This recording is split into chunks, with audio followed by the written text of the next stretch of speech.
So hi friends, నా ఇందుకోసం ఈ వీడియో చేస్తున్నానంటే ఒకటే కారణం ఉంది. నా ఈరోజు హైదరాబాద్ కావచ్చు పెద్ద కాంక్రీట్ జంగల్ అయిపోయింది. కనీసం అట్లీస్ట్ ప్రశాంతంగా ఉండడానికి కూడా పరిస్థితి లేదు. ఈరోజు హైదరాబాద్ ట్రాఫిక్ చూస్తే చూడండి, మనకు మార్నింగ్ 9కు బయలుదేరితే వాడు 8కు బయలుదేరితే ఈ హైటెక్ సిటీ గచ్చిబౌలి ట్రాఫిక్తో ఐటీ ఎంప్లాయీస్ చాలా బాధపడుతున్నారు. సో దీన్ని దృష్టిలో పెట్టుకొని మీరు వీకెండ్కి ఒకసారి వీక్లో ఒకసారి ఇలా మీరు క్యాంప్కి వచ్చేస్తే బాగుంటుంది. సో ఇలా ఒక టెంట్ తీసుకొని వచ్చేసి దీని కాస్ట్ జస్ట్ 250 రూపీస్ 2 మెంబర్స్కి.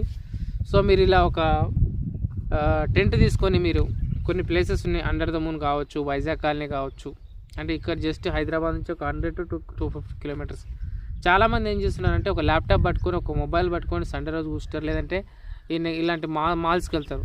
సో వీటి వల్ల ఏమవుతుందంటే ఫుడ్ మనం తింటున్నాం అంతేగాని మన బ్రెయిన్ ఎంత ప్రశాంతంగా ఉంది, అసలు మనకు విటమిన్ డి ఉందా లేదా. చాలామంది ఈ మధ్య హైదరాబాద్ కావచ్చు ఇక్కడ కావచ్చు విటమిన్ డి డెఫిషియన్సీ చాలా ఉంది. ఏందన్నా పెట్రోల్ అది